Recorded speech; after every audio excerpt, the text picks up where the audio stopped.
welcome to the Upland Nation podcast. I'm Scott Linden, your host, on our weekly journey into the fields and forests, following great dogs, sharing that time with a good friend or two, and of course enjoying the scenery. That's what we're all about around here, and so is Scott Trulock and Chris Ingram. Scott Trulock, of course, you know from several other interviews here. Chris Ingram, you may not know, but those are our industry insiders this week. Scott will be talking about the state of the shotgun world and what is going on in his company. And then Chris Ingram has just launched a new magazine with the United Kennel Club, so find out what they're doing over there and why the heck they're doing that in this day and age. So stick around for all of that, and of course a whole bunch more. I'll be asking you on social media what you do in the off season. Find out what your friends and neighbors are doing when they're not out hunting. And our Fix It segment this week focuses on your hunting vest. Get your act together, as they say. And finally, in the furfeathersfriends.com word of the week, I'll be handing out a Chad Hodge signature choke set from TrulockChokes.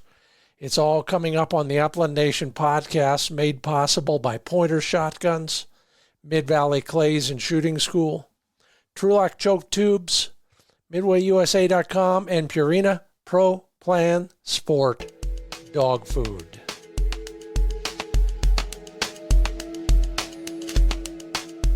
Well, we're thawing out. It's down south, enjoying the sunshine in Southern California as I speak, and still getting a lot of work done. You know, most of the things I can do, including this, I can do from just about anywhere, and that's fun. While I'm down here, I'm doing a lot of magazine work, writing a lot of articles, and stretching a little bit. Some of the editors I work with know that I have a sorted and varied background, and so working on a story on finding the perfect campsite, for example, and another one on telling campfire stories. Lots of fun. Thank you, John Taranto at Game and Fish Magazine, for those projects. It's really stretching a little bit for the old Scoutmaster in me. You, of course, are doing a lot of different things since you can't pursue birds at this moment. I thought it'd be fun to share that. Maybe you'll get an idea or two about something else you want to do. So to the question, what are you doing in the off season? The answer from John Baldwin: dry fly or die. Yeah, love it. Although I'm more of a kind of a beadhead prince nymph guy myself. James Ritchie is fly fishing, big game hunting in Africa. Ooh, enjoy. Fly tying and fly fishing for Mark Davis. George Gomez, why did you show me that picture of that big rainbow trout? Where are you? No, don't tell me. I'll just go there. Travis Hampton, yeehaw. I think that's at Bishop, California's, no, it's Hell's Canyon's Mule Days. Yeah, love it. Of course, mules are near and dear to our hearts around here. My second cameraman, Lynn Berland, is a muleteer from way back, does all the stuff you do, riding, logging, farming, and does it well. Cork Green, fishing and physical therapy. Okay. Well, I hope both those work for you. Robert Murphy, training the pup, of course, fishing, camping. George Cummins, conditioning for hunting season. Buzz DeFelice, I don't think I'll tell you where we were when I showed you that picture up there. Craig Lutz, boy, everybody's a comedian. Craig Lutz, what's the off season? And then finally, Bobby Moore. His off-season is spent waiting for hunting season. Isn't that the truth? Well, thank you all for that, and hopefully a little incentive for doing something other than, oh, go ahead. Yeah, watch Wing Shooting USA as much as you like. I'll be happy for that as well. That portion of the program brought to you by Mid-Valley Clays and Shooting School. They're hunters over there, so when they take you out on the range and show you how to shoot better, they can relate to what you're up against in the field.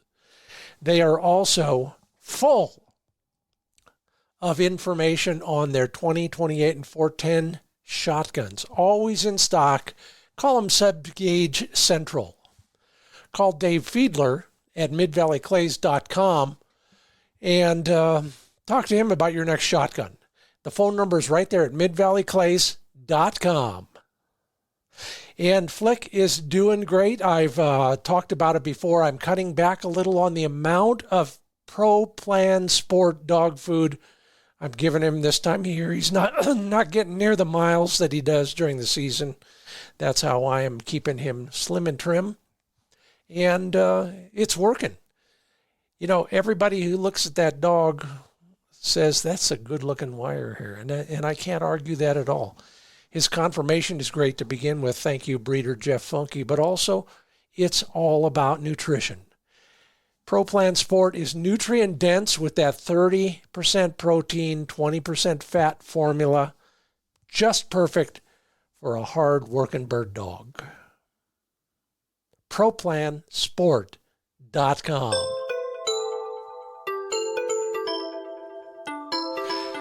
Well, our first industry insider this podcast is a familiar name to you and a great guest because of his vast knowledge. Scott Trulock is with TrulockChokes, of course. They make choke tubes, among other things, but these guys know metal like that kid in junior high who excelled in metal shop class, you know, but times 10. Scott Trulock, welcome back to the Upland Nation podcast. Hey, Scott. Thank you for having me on again. You know, I say that as if everybody can relate. You know, at least at our school, we took shop classes of all sorts. Did you get your start way back then, or was it in your genetics? No, I didn't get my start in shop class. I got my start because Daddy said, "You're coming to work," and that's what I did. And so tell me about all of that. We've never really talked about the origins of TrulockChokes. So way back when, late 70s, I guess, my daddy George was working full-time as a police officer over in Cairo, Georgia, which is a town just up the road from us. And he was doing part-time gunsmithing. And he ended up buying a little machine, little lathe, and started tinkering around making parts for his gunsmith and gun parts and whatnot. Yeah. Then he ended up buying a couple more and just got more and more into it. But anyways, the choke side of that came about. He was working with a fellow named Ralph Walker out of Alabama. And Ralph's dream was to open a nationwide sort of franchised gunsmithing schools. That's what he wanted to do. Anyways, he needed chokes to retrofit into barrels that did not have chokes, which a lot of them did not back then. Yeah, there were some, but I would even venture to say most of them did not. And so anyway, so Daddy made him some chokes and got to thinking, you know, I could do this and do it better for retrofit purposes. Not at the time he was just focused on retrofitting. So he invented a true choke system and put together kits that had all the tools in it you needed to retrofit the true choke system into non-choked shotgun barrels. And it snowballed from there.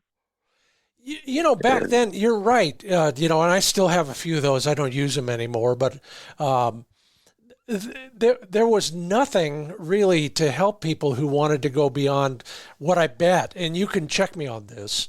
I bet most of the time they're pretty darn full. Those what would we call them? Permanent. You know, the non-removable chokes were pretty full, weren't they? I mean, you could order them with different constrictions, but I think most, to my knowledge, Scott, most of them were either full choke or like modified. Yeah. And that's what a lot of them came with. Well, the TruLock system kind of revolutionized all of that. And since then, Katie barred the door. How did you grow beyond that to where you are today? Just demand. As more and more manufacturers started making guns with removable chokes, people wanted replacements or options other than what came with the gun. Yeah. So it was, the opportunity was there, and he took advantage of it to get his foot in the door. He probably. I'm sure there were times he wished he hadn't stuck his foot in that door, but he did. And here we are today. Yeah, and I would presume as a kid you were there sweeping the shop or going to get everybody's lunch and everything else, weren't you? When I had to be, it was never where I wanted to be. But I did work up here on and off a good bit growing up. And really, once I got out of high school and joined the military, and I really had no intentions of ever coming back to work up here. But life happens, and here I am. Yeah, and well, you've got some help, and they're highly qualified and pretty dedicated, and thank goodness for that, because you were confessing off mic that you guys are really busy these days. What's keeping you guys out of trouble?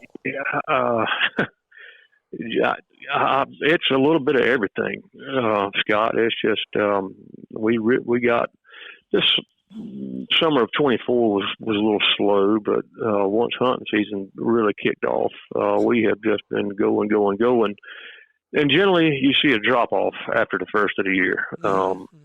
But we absolutely did not. If anything, it got busier for us. And it's, turkey season is going to be, well, it's probably already started, maybe not quite, but it's turkey season is here. And, that when turkey season's approaching, we generally get, we start ramping up. Things get busier, but it's been a little bit of everything, not just turkey chokes since the first of the year. Great. Not sure what's driving it, but I'm happy to see it. Oh yeah, especially these days. We were talking a while back about the SHOT Show and the weird vibe that we both sensed about that one. You'd have thunk with a new president that ideally is in line with most of our values, people would be jumping up and down, but it was very, very subdued in ways, wasn't it? A little bit. I think folks wanted to be optimistic, but we're being cautious about getting too excited. Yeah. That's just my thoughts on it. But we just came back from the National Wild Turkey Federation convention up in Nashville, and the consumers that go to that show are they are very optimistic, and they let you know it. I love that show. That's a great group of people you get to meet up there. Isn't it though? And then of course there's all the other attractions of Nashville. If you're so inclined, that is a great town for that. And that particular event is just, I just love it. Don't get to go near as often as I used to, but one of the things that's interesting about that turkey world is the obsession with choke tubes. And more than anybody else, maybe the goose hunters are that way. I don't know. I just don't talk to enough of them, I guess. But what is it about turkey hunting and this idea that there's always a better choke tube out there? That's just it. Everybody's looking for the edge. What and turkey hunters are. I mean, they are not just choke tube, but everything that goes along with turkey hunting. They're obsessed with it. And I'm as guilty as anybody. Yep. Always looking for the latest and greatest, and any little edge I can get, I want to check it out. But I think I know choke tubes and turkey hunting. I mean, I think nowadays more so than 20, 30 years ago. Yeah. folks really pay attention to how their gun is shooting, turkey hunters most especially, because they want the best pattern they can get. It's not like you can go out and shoot a dozen turkeys a day. Most states are either 2 or 3, some even 1. So when that opportunity comes, you want to be ready. You want the best setup you can possibly get. And I think that drives a lot of it. It's just, the bag limits are not big. And they're measured per season, not per day. So, you better have a good setup because you don't want to blow it because you didn't pattern your gun. Well, I get it. And, that's one reason I like to chase covey birds. Let's talk a little bit about the business, and particularly these days, you guys use United States steel for your choke tubes, and I don't know if that's the brand name as well, because there is a company by that name. But there's U.S. steel, but no, we just use U.S. manufactured steel. Well, the biggest reason is to support the U.S. economy. We want to put our dollars back into this country, not somewhere else. And there are many reputable, especially European steel manufacturers. They make quality stuff. But then there's probably some coming from the other way that, you don't know what you get. They may say you're getting one thing, but may not be the case. So for that reason, it's just quality is a big reason. Sure. And supporting the U.S. economy. Yeah. When I was learning more about knife making, I know that there are a variety of steels. Rockwell hardness is a term that came to mind. I think there's probably a whole bunch of others. But do you guys vary the type of steel depending on what you're making, or is it that critical? Well, everything. We've got one line of chokes that is made from a different type of stainless apart from everything else. The bulk of our stuff is made from 17.4 precipitation hardening stainless steel, aged at 925, which gives it a Rockwell hardness of around 42, 43 RC. Okay, so I'm going to translate that to pretty good stuff. That's a little bit easier for me to remember. It's got good strength, good stainless properties, good corrosion resistant properties. It's just good steel, and it machines fairly well most of the time. Every now and then you'll get a bar with what we call a seam, which is basically a microscopic crack that runs through it. And when you hit one of those, you know it. There ain't no doubt about what's going on, but that's very rare, few and far between that happens. The 17.4 is a good quality steel for chokes. Our super waterfowl line is made from a different type of stainless, and it's very expensive, and very hard to machine. And hence the high price tag on those choke tubes. We talk a lot about it, and I'm working on a couple stories now that allow me to lobby for taking good care of your choke tubes and your shotgun muzzle off season.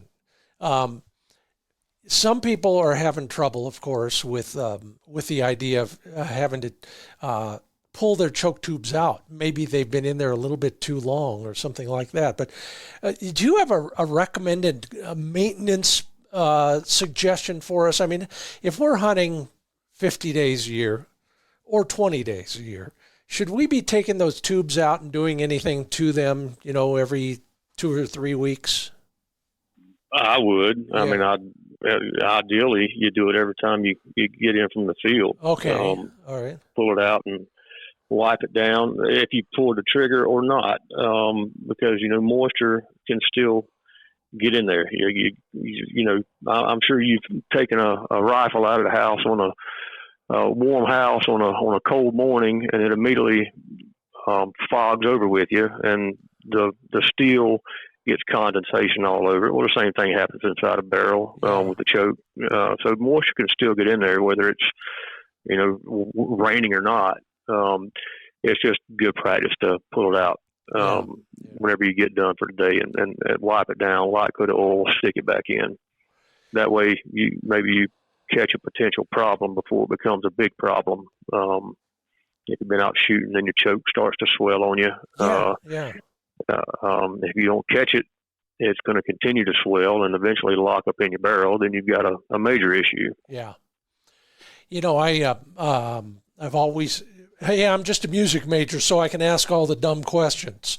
When I pull mine out, I clean them. I clean the threads and everything carefully inside the shotgun muzzle as well. And then I put a little bit of grease. Now, should I be putting that grease on the threads and the rest of the choke tube, the exterior of the choke tube as well? Would that help in that regard? Yeah, it certainly doesn't hurt. Yeah. Certainly doesn't hurt. And all of those tolerances are so fine, but there's still room in there for a little bit of lubrication, I guess. Yeah. I mean, I'm sure you've shot,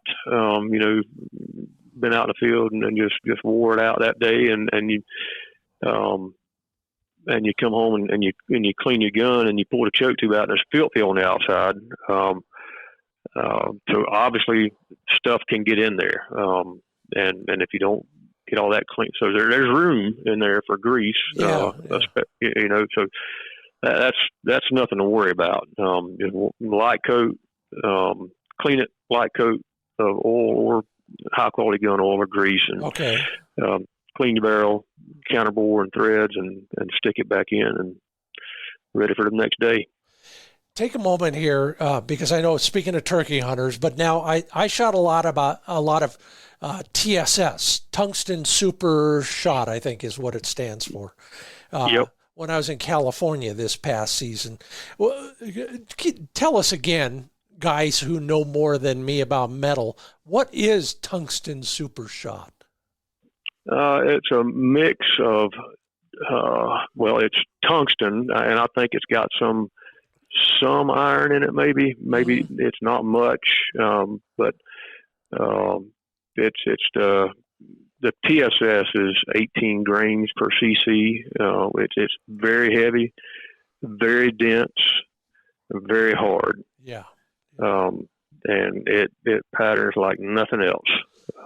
It's the gold standard right now, as far as shot types for shotguns go. Well, you're not far from the truth when you use gold, because I think the rounds I shot were about $4 a piece, and I think well, that's cheap. Yeah, so I'm told. But we have no choice in some places, and that's one of the choices. Does it pattern so well because it's so hard? Yeah, it doesn't. It's round. Yeah. Where a lot of other shot is not, and it's hard. It doesn't deform. It flies very true. It carries for the pellet size. Most of this TSS is really small pellets. Sevens are smaller. Yeah. And it just carries downrange energy like nothing else. Better than lead, much better than steel. It's really good stuff. I hope that.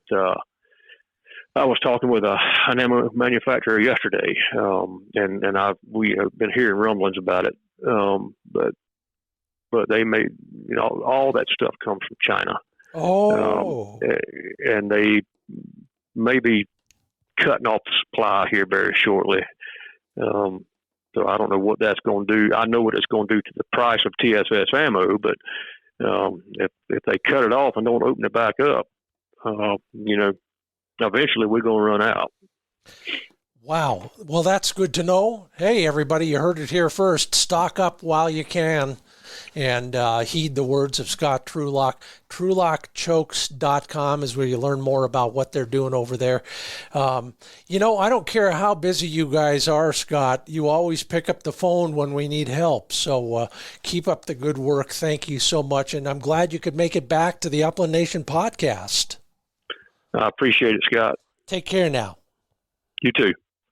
Oh, boy. Yeah. Good to hear. Good to know. And perhaps, as I said, forewarned is forearmed if you're looking for something with tungsten in it. Stick around. We've got Chris Ingram talking about launching a new magazine for us coming up in the second half of the podcast. In the meanwhile, our Fix It segment is on the way, and we'll talk a little bit about maybe making some fine-tuning adjustments to your hunting vest. Our word of the week with a prize, hey, from Scott Trulock. Thanks, Scott. It's all coming up on the Upland Nation podcast after this word from TrulockChokes. I don't know if I need to say much more about it. You just found out they use the best steel, and they use the best gear to turn that steel into choke tubes. The highest quality, all American made, lifetime warranty, satisfaction guarantee. See who else is doing that. And I don't care what industry it is. Find a lifetime warranty that is no questions asked. Learn more at TrulockChokes.com. IanPointerShotguns.com is where you start your search for a new shotgun. It's probably in stock at your nearby Pointer dealer. They're getting new inventory all the time. Learn more at PointerShotguns.com about the choices available to you, including that new FT12 semi-auto, getting great reviews, a workhorse of a shotgun for $499 suggested retail. Yeah, take a look at all the choices at PointerShotguns.com.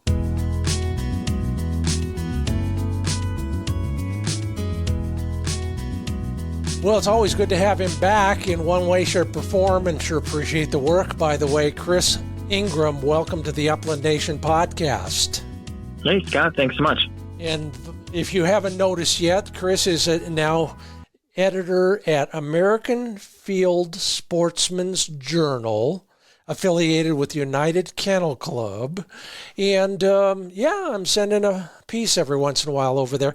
Chris, what a project to start a new magazine in this day and age. I mean, geez, when they said, Chris, come on board. Oh, and by the way, here's your job description. Yeah. Did you run away as fast as possible? Well, I ran to it as fast as I could, and now sometimes it feels like I'm running in circles. But you know what? I'm still moving, so I'm happy about that. Yeah. Well, that's good. Let's just go a little bit of backstory on you first, and then we'll jump in as one editor to another editor back in the day. I don't miss it at all. I said that already. But sure. You didn't start there. You've been involved in this world for quite a while, and you're an avid hunter too. So give us a little bit of your story. Sure thing. So I'm currently living in Vermont here, where we've got some great access to grouse and woodcock hunting, but originally I hail from Wisconsin. Sadly, though, I sort of got introduced to hunting through deer with my father. Did one season there, and they found the chronic wasting disease. So my hunting career was sort of paused and put on hold, and fast forward several decades later when I finally landed in Vermont, now about 15 years ago, sort of became that reactivated adult set hunter. And so first got started chasing ducks and geese and retrieving breeds, and spent a bunch of time doing that, and sort of accidentally stumbled upon woodcock when I was doing some of that hunting, and started chasing the upland birds and chasing pointers and flushers. And then here we do a little bit of everything. So I also met some friends and started chasing beagles and rabbits. We've got some bear hunters, some coon hunters, even managed to make friends with some squirrel dog hunters up here. So, and like you said, I've had a little bit of everything personally and then professionally along the way in that time too. Started with a camera, kind of was just a hobby a chance to stay outdoors a little more and wanted to kind of monetize this new interest of mine. So started a little business and was doing website work and some different editing, and then picked up the pen and started to do some writing and sort of combine those skills, and worked in a few different capacities, doing some freelance work, worked for the Fish and Wildlife Department. And then when we connected, I was one of the editors at Gundog and Wildfall. Did that for a number of years and took a break. And then just about 10 months ago, landed back into editorial. Wasn't planning on it, but when I started to talk with the United Kennel Club about this position and relaunching the American Field, it was something I couldn't say no to, and really got excited. And so it's been a whirlwind since. But yeah. I bet, and I can also imagine that there are a lot of folks in our world that are really excited to see the American Field in any way, shape, or form coming back, so that we can access not only the heritage but also the great information out there. How is it? Give us the kind of the life story. We're ready. Sure. You've got one issue under your belt, and as we speak, you're working at what point in the second edition? Yeah, sure. So we put out back in December 24, we put out what we call a preview issue. And this was just to show readers, subscribers, and show everybody out there what the new version of the American Field publication is going to look like. And as we mentioned offline here, we are currently getting ready to put to press sort of issue number 1, our official relaunch, full-size 100-page issue. From there, it'll be quarterly. But to back up a little bit and sort of set the stage, I'm sure a lot of your listeners are familiar with the American Field brand that dates back to 1874, when America held its first pointing dog field trial outside of Memphis, Tennessee, where the National Bird Dog Museum is, if anybody needs a side trip. But from there, it really evolved into, you've got to report on these events and talk about the brace runnings. And then, of course, you have to have a catalog for these dogs. So that spurred the Field Dog Stud Book. And then what evolved into a weekly tabloid-sized newspaper that became the American Field publication, and went on for many, many years. And it's funny to point out that in some of its earliest iterations, it was a sportsman's publication where we had fishing stories and like trap shooting leagues and just different hunting adventures, natural history, lots of different content relevant to the sporting lifestyle. In more like recent decades, it really became synonymous with those pointing dog field trials. Those reports, stats and upcoming events really became sort of the hub for that community. So there's a little bit of question and, what is UKC doing now with the brand and so on.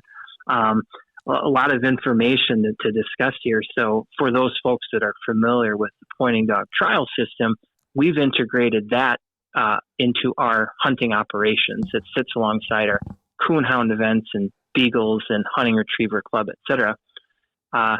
So we also took the Field Dog Stud Book and sort of merged that, what we now say like a dual privilege registry, with UKC. So those folks can compete in events and on either side, and we'll still print those papers either way.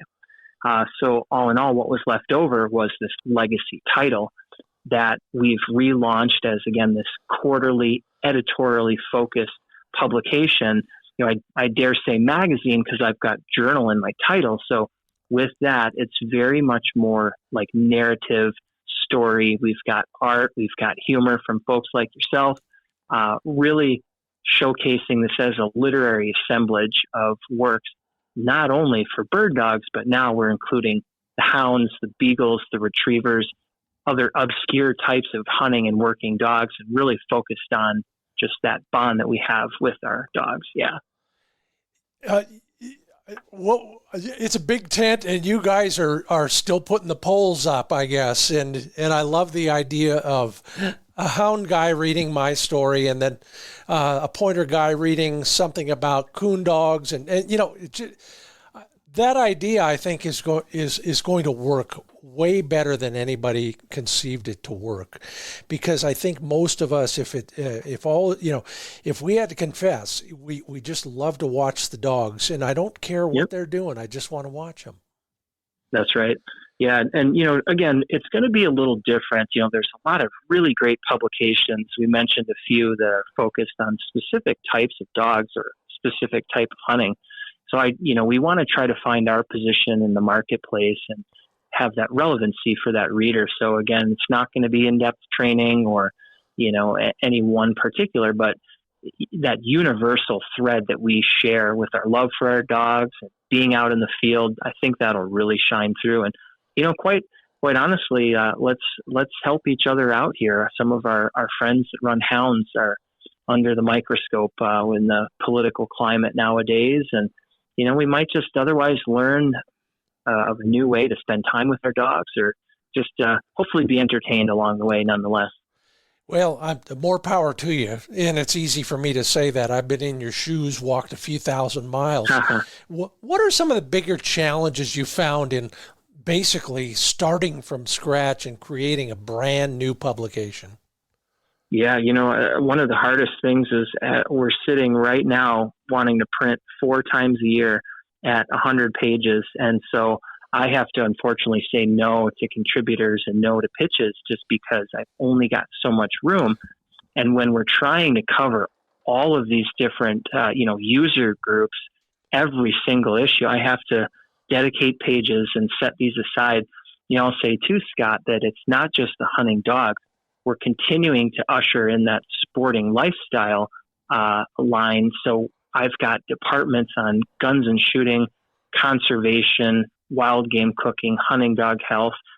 We're rolling out a humor column, a few different things. So that's been really challenging to try to carefully pick what's got to make it. Something's got to get cut somewhere too. Yeah, people who aren't deep into this may not realize you can't just add pages willy-nilly. There's a method to the madness. There is a lot of madness, of course, but sure. But there are a finite number of pages, amount of paper, and all those things. And by the way, ink is really expensive. It is. It's wild to think about. Launching a publication. And I'll say too that we're producing what I believe to be a highly premium, high quality premium product. We have made some decisions with bigger, thicker, heavier paper.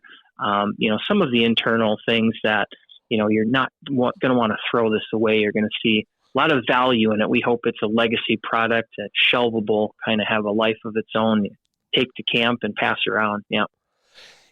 Hey, everybody, this is your chance. If you didn't get in on the inaugural issues of Great Sporting Journal, and some people are obsessed about collecting every issue, for example, now's your chance. So sign up. If we want to, just before I forget, if we want to learn more and maybe subscribe now, where's the best place for us to go online to do that?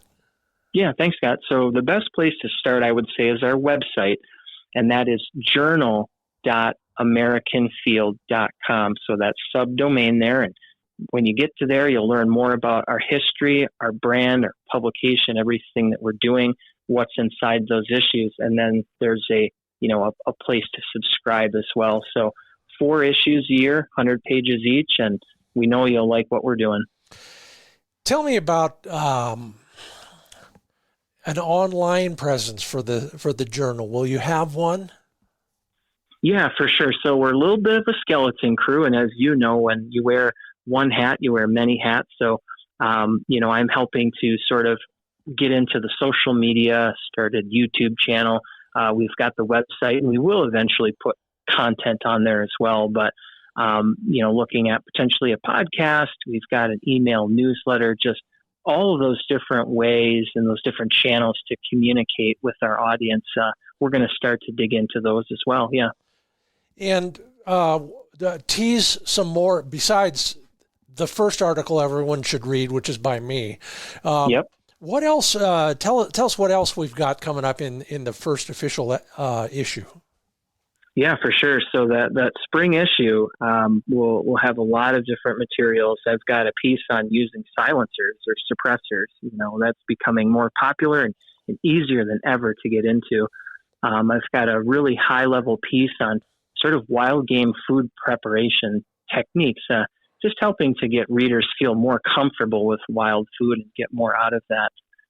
I've got a story that I bylined about sort of getting into leashed tracking dogs, using these dogs for big game recovery.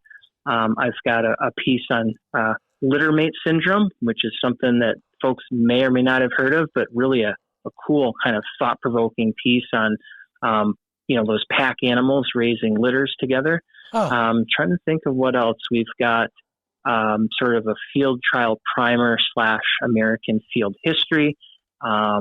We've got a piece on how houndsmen are supporting conservation. Trying to think of what else, but I won't give it all up. But it's a lot to remember, a lot to think about, and a lot to read through.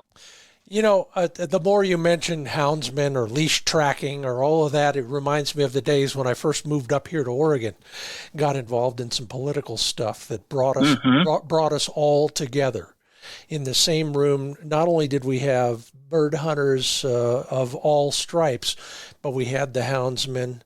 We had everybody with dogs, plus everybody else, the fly fishers, the salmon fishers, the trappers. And yeah, at times you think it's oil and water times 10, but at other times you realize we do have a lot more in common than we think. Have you seen that happen editorially? I mean, do you see crossover just so far, even in the reaction to the I guess I'll call it the preview edition? Yeah, for sure, Scott. A couple of things is, we're getting a lot of feedback, a lot of interest. When I first started this, it felt like a social experiment of how am I going to put these different user groups together. But I couldn't be more excited at this time that we're at now. Out west, we know a lot of our brothers and sisters in the hound sports are facing a lot of scrutiny. There's other sort of obscure forms of hunting, hog dog and deer dog, and we're going to be talking about those, and we're going to help to inform and help to unite. So, this sort of became an ancillary benefit, I guess, to be putting these groups together and just help each other to see what's on the other side of the fence. I will say, too, having worked now for several months at UKC, a lot of our members and some of our readers now are expressing, they have versatile dogs, or, they're wanting to do more with their dogs in the off season, or, just exploring different ways to stay afield with their dogs. So, yeah, we're going to cover all that. And, that's another thing I'm glad you brought up. I gave a speech last year at the Club Épagneul Breton, and knew, because I have friends in that world, that they conduct their trial system through you. And yes, that's right. And there are other opportunities for people, whether they're retriever, flushing dog, or pointer breed owners, to be involved with UKC. Can you outline a little bit about all of that? Yeah, absolutely. And so, American Field's been around since 1874, but not too much longer after. The United Kennel Club was formed in 1898, and I believe they've been based in the Kalamazoo, Michigan area since. Can't recall exactly, but they've been there forever. So we obviously are a registry similar to what folks know, the AKC, American Kennel Club. So we're in that business of the purebred dog papering. But we do a lot here at UKC with competitions, and we're really focused on the community. We hand out ribbons. Of course, we do a little bit of those, large checks for those events as well. But everything from the coonhound, beagles, the HRC, or Hunting Retriever Club, is affiliated with us. We've got sports for squirrel dogs.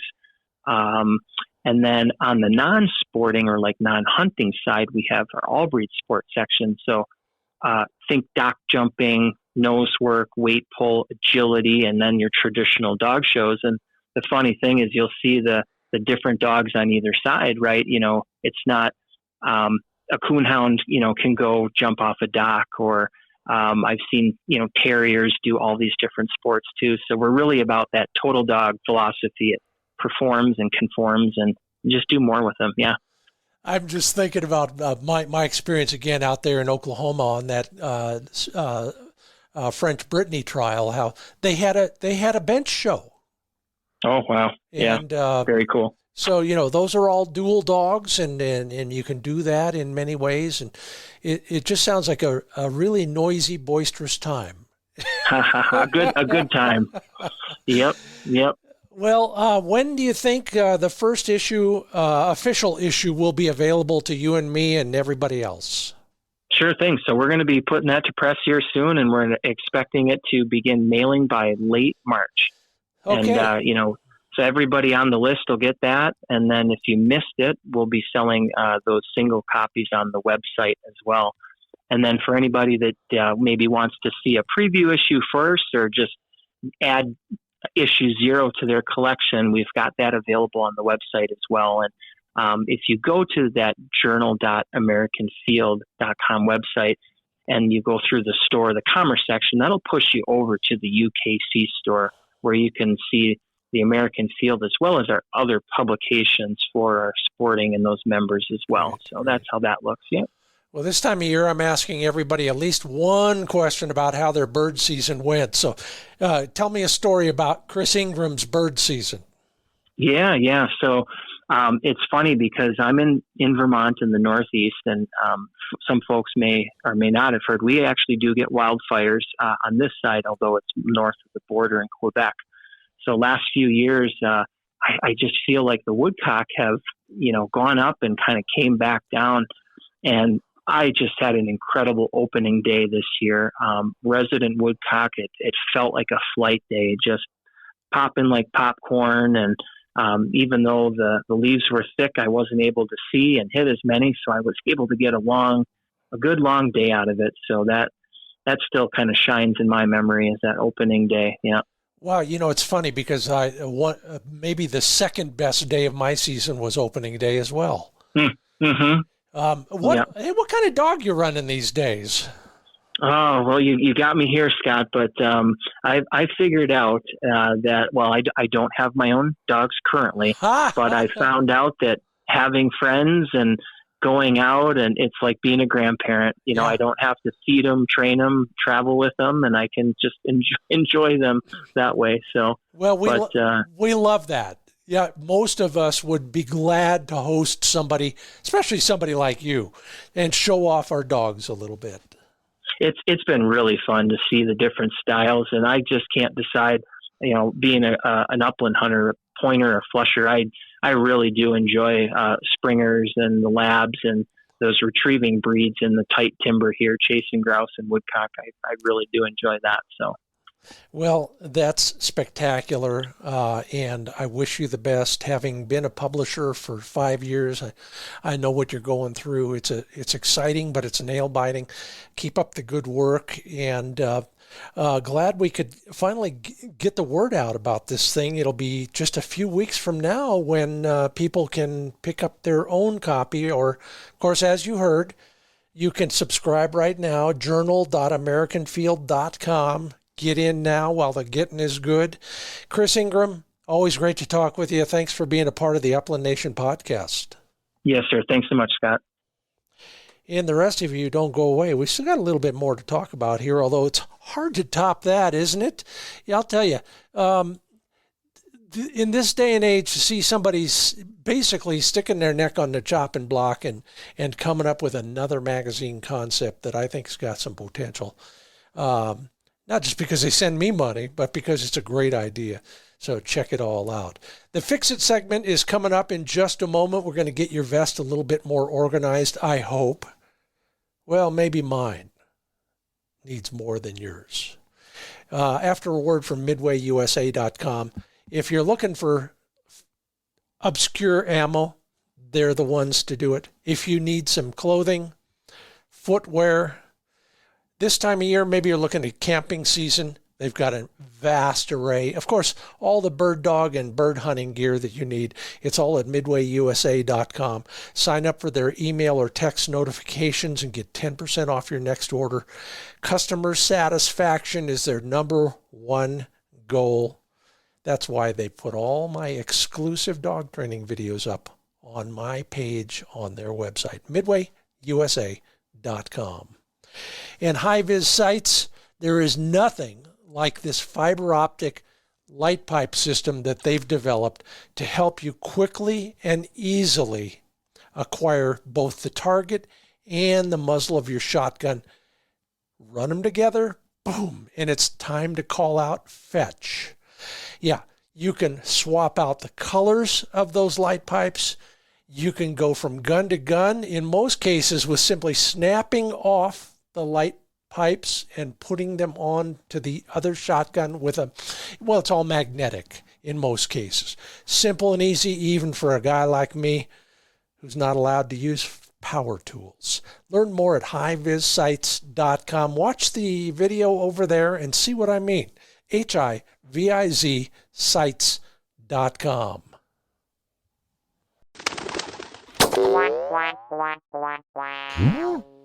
Well, this week on Fix It, I'm going to talk to you about the things that are on my to-do list because hopefully they will help you this coming season. So think back on your last hunt or your whole season if it was that bad. Was your e-collar control easily accessible? How about those shells during a popcorn flush? Could you reach them without having to dig or without having to look? Or how hard was it to get water to your dog when he finally does come back to you panting and slobbering? Maybe it's time to move some things around. Or add a couple D-rings so you can snap on a lanyard or tie your whistle to them. Add a pocket. Move some of the straps just so that it's more comfortable and it makes you more easily able to mount your gun. Now's the time for all of that. During the off season when you can experiment and you're not doing everything in a panicked way. The last thing you want to do is hear your buddy saying, now where was that? When the birds are getting up into the air. If you don't want to be like him, work on your vest right now. That's the Fix It segment. Good luck to you.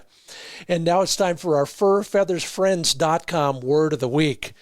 Yes, entries are open for both the monthly prize and, of course, the grand prize, which is a 4-pack of pointer shotguns. Your choice, over and under or side by side. Just go to furfeathersfriends.com and scroll down to the entry form.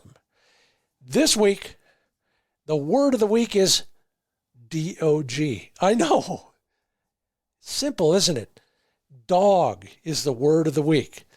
Fill it in. You're entered for those Chad Hodge choke tubes from TrulockChokes, and you're also entered for the 4-pack of pointer shotguns at furfeathersfriends.com. Tell me who you're taking on your next hunt. It's always fun to find out who's going where when. And now, thank you. Thank you to Chris. Thank you to Scott for those insights. Love to hear all of your thoughts on those guys and everybody else we have on our Industry Insider segments. So please correspond with me through social media or email. And then do me one big favor and leave a rating or a review at Apple Podcasts. Thank you to our sponsors, Purina Pro Plan Sport Dog Food, Mid-Valley Clays and Shooting School, Trulock Choke Tubes, MidwayUSA.com, Pointer Shotguns, and HiViz Shooting Systems. Hey, appreciate your attention. Hope to see you down the road. In the meanwhile, maybe it's time for a lesson or at least a practice session at the range. Maybe I'll see you there. I'm Scott Linden. Thanks for listening to the Upland Nation podcast.